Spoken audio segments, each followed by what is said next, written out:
I have some pine wood here. It's about a half an inch thick, and we're going to be making a 45-degree angle cut using my miter saw into 3 different pieces. I have 2 larger pieces here that are 4.5 inches wide, and then one smaller piece that is about 2.5 inches wide. And I'm going to paint the 3 of them after I have them the size I want. The white I'm going to be using is from Wise Owl. It's called Snow Owl. And this measures 8 by 4.5 inches with the 45-degree angle at the top. Next, I'm going to take some Wise Owl Republic Red. And this piece measures 6 by 4.5 inches. And I painted that entire thing with the Wise Owl Republic Red. Next, I'm going to take the smaller piece of wood, and this one measures 4 by 2.5 inches. And I mixed together the Wise Owl Republic Red and the Wise Owl Snow Owl to get this really pretty pink. I'm going to be needing 3 different size rectangles.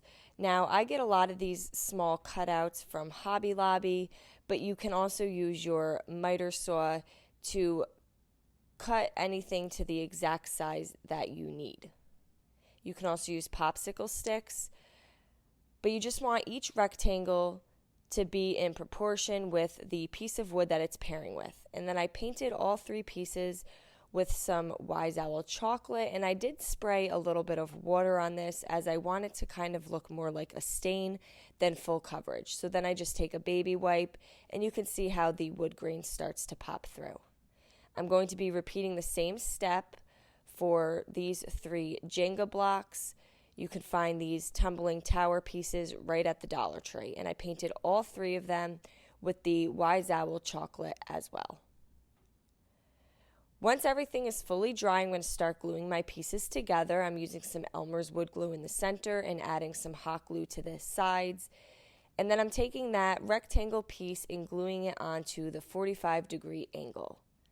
So you could see here that this will become the rooftop to the piece of wood, creating these cute little standing houses. And again, the rectangle pieces, you really just want to make proportion with the size of the house you created. And you can also paint the back side of these. Next, I'm going to take the Jenga blocks and I'm going to glue one to the back side of each of the house. I'm gluing it towards the right side, and this is going to be the chimney. And this was just the perfect size. You could have it stick up as high or as low as you want it to.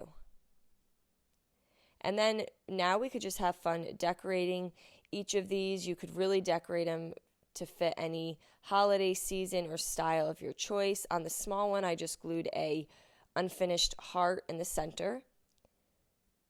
On the medium size one, I cut a popsicle stick. I did paint that little piece brown. And then I glued that to be like the door of the house. And then I have these small little wood letters I found at a local dollar store. I believe it was called Dollar Power. You can always paint your own letters if you are unable to find these exact ones. And I spelt out "Love Lives Here." And I glued all of those down using some Elmer's wood glue. I just dab a little using a paintbrush onto each letter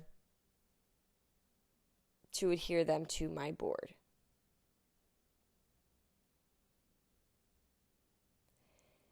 And then the last one here, I took a red heart and I glued that to the top center. And then I took 2 smaller unfinished wood hearts and glued them to both the left and right side of the red heart.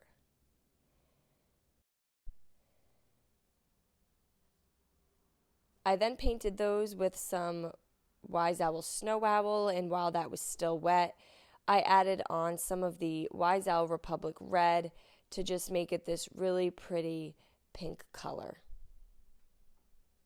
And then I had a reusable mesh stencil. This came from Michael's. They have these little kits that come with a small piece of wood and then the small stencil, and it says Home Sweet Home, and I'm just going to put that on the bottom of the larger house. And there you go. I really hope you guys enjoyed this video. Paint products, tissue paper, transfers, and mesh stencils can all be found on our webpage at chalkitupfancy.com. And don't forget, you can also check out other tutorials over on our webpage. Have a great day.